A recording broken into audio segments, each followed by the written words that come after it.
Hello friends, நம்ம இன்றைக்கி புளிச்சக்கீரை கடையல் தான் செய்ய போகிறோம். நான் இன்றைக்கி வீட்டிலே தோட்டத்தில் ஃப்ரெஷ்ஷாக பறித்து செய்ய போகிறேன். இப்போ நம்ம புளிச்சக்கீரையை பறித்து எடுத்துக்கலாம்.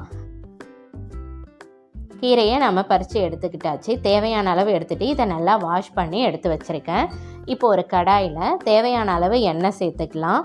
எண்ணெய் சூடானதும் கொஞ்சமாக உளுத்தம் பருப்பும் வரமிளகாயும் சேர்த்து நல்லா எண்ணெயிலே வறுபடட்டும்.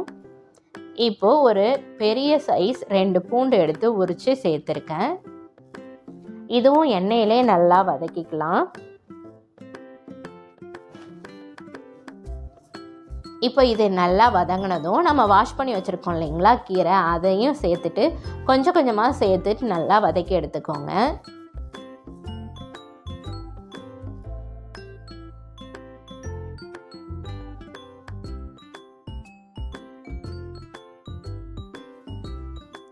பார்த்தீங்களா, நம்ம அவ்வளோ கீரை சேர்த்தோம், எந்த அளவுக்கு நல்லா சுருண்டு வதங்கி வந்துருச்சு அப்படின்ட்டு.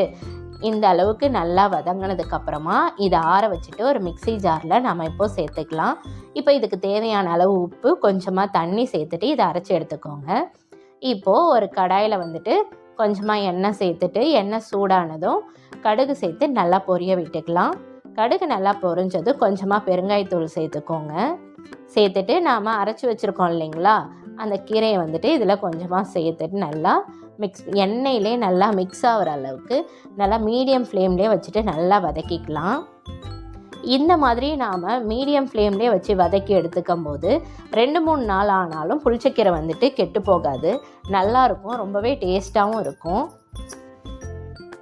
அவ்வளோதாங்க, ரொம்பவே சிம்பிள், புளிச்சக்கீரை ரெடி. இந்த மாதிரி நம்ம சீக்கிரமாகவே புளிச்சக்கீரை கடைகள் ரெடி பண்ணிடலாம். புளிச்சக்கீரை உடம்புக்கு ரொம்பவே நல்லதுங்க.